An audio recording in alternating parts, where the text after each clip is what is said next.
Hello, my Cristian video. Today we're gonna take a look at a Pokemon we have never taken a look at on this channel. It's going to be, of course, Greninja. This Pokemon is literally, basically every single time like this Pokemon is available in a cup, I kinda have to take a look at it. So yeah, today we're gonna take a look at Greninja. Not too surprising for most people that are following my channel for longer, but yeah, my favorite Pokemon here. We're going to take a look at this one in this cup. There are some potential matchups where this Pokemon is really good. And there are also a lot of matchups where this Pokemon might be problematic. So let's see if this Pokemon can actually do something here in today's meta for the Fossil Cup. Why it might be problematic is because the most common and best Pokemon for this meta is the hardest wall to it, which is Poliwrath. Poliwrath is going to be able to basically resist everything Greninja has in theory. Greninja would learn the move Aerial Ace, but like, what do you want to give up? Like your best stab move with Hydro Cannon, or do you want to give up your Night Slash, which is going to help you out with other matchups in this meta, for example Jellicent.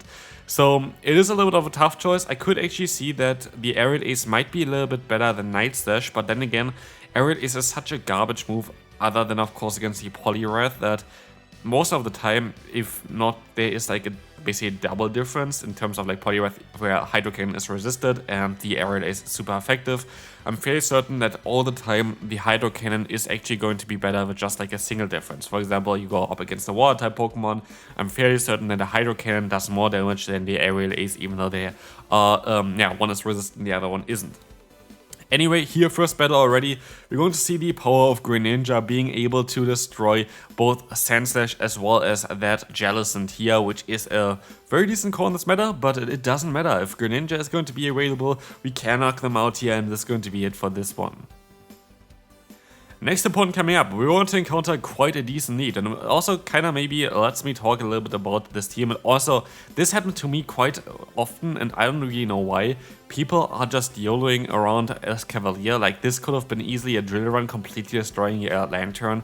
I decided to go for the bait here just in case the opponent would want a shield, which would be the smarter way in my opinion as a Lantern user, but I guess they just didn't know the counts or something like this. I don't know. But very risky play by the opponent, it worked out very well for them. Doesn't really matter at the end of the day anyway, because we are still going to be able to keep alignment thanks to landing this Thunderbolt here. But as it goes, we're going to be able to go for the full farm down, and we try to reach another move. If they have Force Palm, I should be able to reach another one, but as they have counter, we are not able to do that. And so it is coming down to what they have in the bag. Lucario, a lot of times there's a Ghost type lurking in the bag with a Jellicent. So yeah, Greninja is basically just hunting down Jellicent at this point of time. Jellicent is one of the most common Pokemon as well right now. Reason being, it is the hardest answer to Poliwrath. So basically, we could actually run Greninja together with Poliwrath, but then you have to be a little bit careful about potential Charmers. But honestly, there are not quite that many Charm Pokemon around right now. I actually don't even know what is eligible that has Charm. Like, I don't really remember any Rock Charmer or any Steel Charmer or any Water Charm. I guess Primarina is available. Primarina might be a decent Pokemon for the current meta for sure, to kind of counter those ones there. Anyway, we're going to be able to now get some nice damage onto the opponent. We can try to go for another shield here against the opponent's Lucario. They go for the Power Punch, but it doesn't matter because Drill Run is already stored, and that is going to be a good game here. Moving on to the next opponent, we're going to have Escavalier against Jellicent again. Like, honestly, Jellicent is quite common. Talking a little bit about the team here again, we're going to have the lead of Escavalier being able to beat something like Ferrothorn, which I would be struggling with my backline. We're going to have the Say-Swap of Lantern because I need more answers for Poliwrath for this team for sure. Basically, if we would encounter a Poliwrath in the lead, we would just stay in and go for the Aerial Ace basically. And then we still have our Lantern in the back to counter Poliwrath as well. So that was kind of the plan behind it. But of course, against Pokemon like Ferrothorn here, it can be a little bit dicey. Anyway, we're gonna be able to at least still align our Escavalier against the opponent. Let's see how this is gonna go. We can let the move go through. It's going to be the Thunder, doing quite a lot of damage, but at least we are going to be able to go for the full farm done in time and swap out straight away into our Greninja just to get greeted by a Mantine.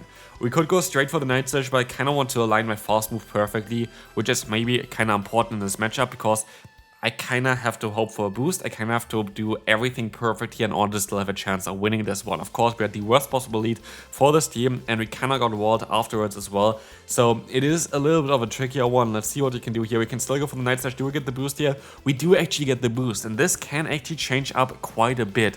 So let's see if this is going to help us out or not. We gotta see the aerial ace coming through, and maybe I should have overfarmed here already a bit more. What I thought is that they would use a shield anyway, but they actually kind of surprised me by not doing this. I can go for a Night Slash here now though, and honestly, I'm not too sure what my plan is here. Let's see what the opponent gonna try to do. They're gonna go for a move. Hopefully it's not the Shadow Ball, hopefully it's a Surf.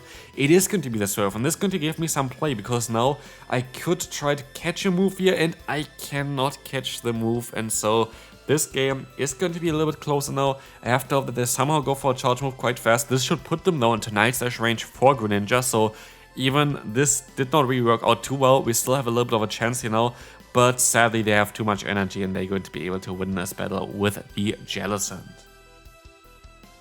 Let's see if we're going to encounter another Jellicent here in the next battle. We're going to have a great lead for us. It's going to be Ferrothorn. We have to try to align ourselves.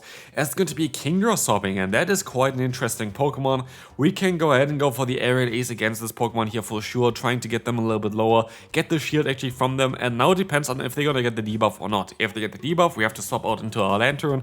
If they don't get the debuff, we can just go for another charge move here. So let's see how this is going to go. We're going to try to go for another Aerial Ace if we didn't get the debuff, trying to keep the alignment here, see what they have in the bag now, and they're going to have in the bag, let's see what it is going to be.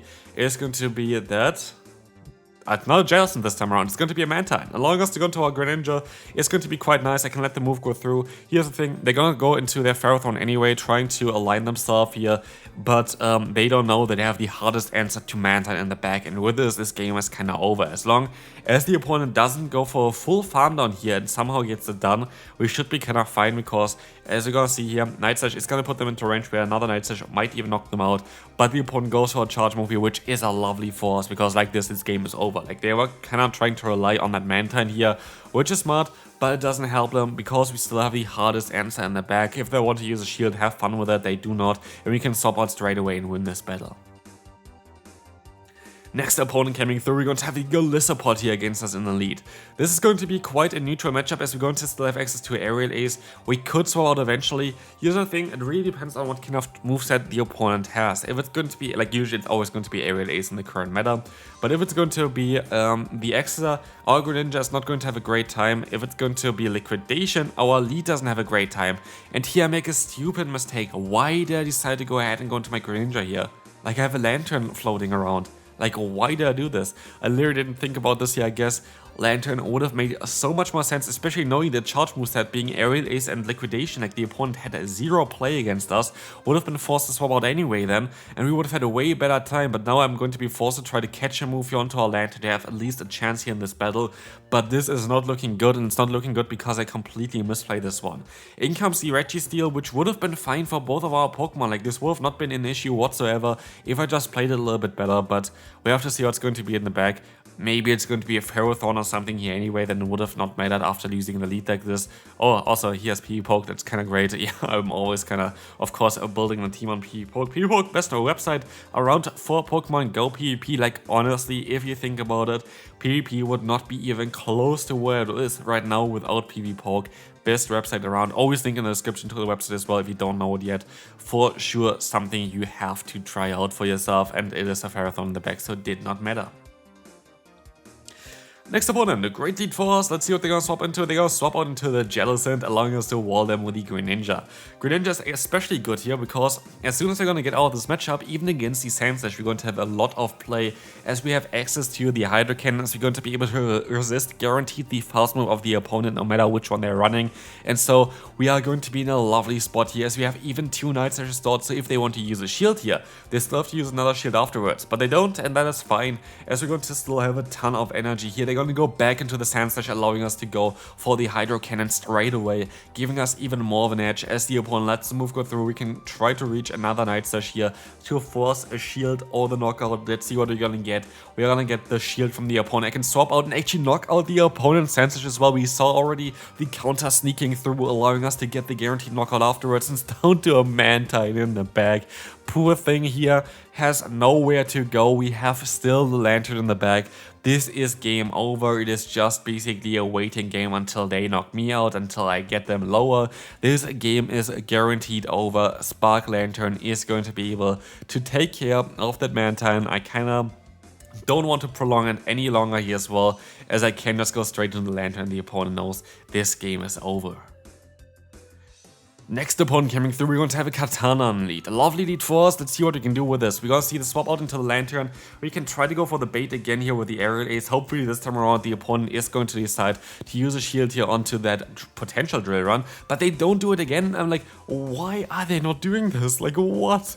Drill run would do like 80% of their health or something, and they just decide, yeah, we're not going to use shields here today. Of course, in hindsight, for you to take away from this, just go for the drill run. Just go for the drill run. It's not worth it for like the 5 energy that you can save with it.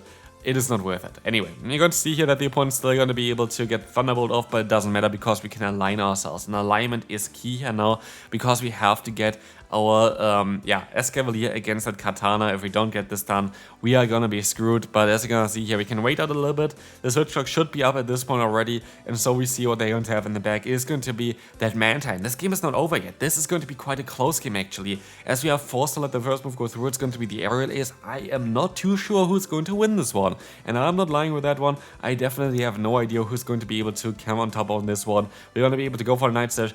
Gonna get the first shield from them, which is quite ridiculous because they don't have to shield the first Night Slash and they risk a boost here, so that's definitely not the play. But we are not getting lucky here today with Greninja. Like, the boost that came through never really mattered so far.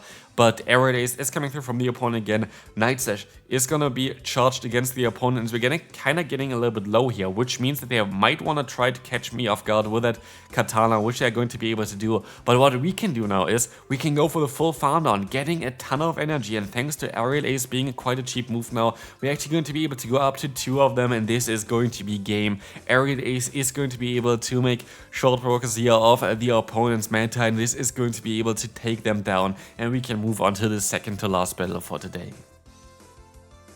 So, moving on, now we're going to have Katana on the lead here against the next opponent as well. Great lead for us. I swap onto the Escavalier and I don't really have anything to do here. I'm gonna go for the Aerial Ace, and now afterwards I could swap into my own Lantern. I'm not too sure. I might try to catch a move. I don't know. I'm gonna go for a shield here. Hopefully it's not the Acid Spray, so I could play it out. It is the Acid Spray, and so I'm forced to swap out into my Lantern, hoping for the best here. Trying to go for a Surf in time does not work out for me. The opponent goes for that drill run, and I make a mistake. I definitely make a mistake. I thought I could fully farm them down here. I should have just went for the Surf. I had 2 Surfs stored. This was very, very silly because now it depends if we can align ourselves correctly. I'm gonna go ahead and go into my Escavalier, which is not a bad play because we know here they have a Lantern, but honestly, if I just knew really what was happening here, I think I would have been better off. But what we're gonna see as well is how much damage a drill run actually does against the Lantern this time around. We're gonna get the shield first, of course, but at least we're gonna be able to hit it for the next time. And my only hope here is to catch a Surf onto my Greninja, but sadly I was straight for it. I thought they would go for one more fast move first. They didn't, and this is going to basically lose us the game because now sadly Katana is going to be able to barely survive the Hydro Cannon. I think Hydro Cannon does a little bit more damage than the Night Slash, but yeah, as you can see, they're barely gonna survive. Final battle for today. Hopefully you enjoyed this showcase for Greninja. What do I have to say about Greninja? Totally have to say, I would not recommend you to run it. I would not recommend you to run this Pokemon, mainly because it is too risky right now. Like, yeah, you're going to be able to completely wall the Jellicent, which is great. Like, honestly, it's great on its own, for sure. It is just a bit too risky right now to run this Pokemon. There are too many counter users, there are too many Pokemon that, like Lantern, for example, we just don't really have enough play. Too many Ferrothorns in the meta as like the primary, Grass-type Pokemon that you see. So, basically, out of all the metas, this might be the worst possible meta for Greninja. But yeah, anyway, let's take a look at the final battle here. We're going to be able to catch a Surf onto our Lantern, which is lovely. And they're gonna swap out into the Ferrothorn. Like, this is a common issue that I have here with this team as well. Ferrothorn in the back was quite common. And if you lose a lead and if you get completely hardballed on your save swap as well, there's just not really enough that you can do to really regain anything here. We're gonna see the surf coming through, as we will also see the opponent going for a charge move that's going to be able to knock us out. And now it's down to our Ice Cavalier. We can still at least go for the drill run to knock them out, but it is definitely a little bit of a trickier one. We have to see what they have in the back. It is going to be the Poliwrath, and this also happening quite often, and sadly you're going to lose this battle. Still, I hope you enjoyed. See you later for most likely not a PvP or like not a battle related video. So see you then. Bye bye.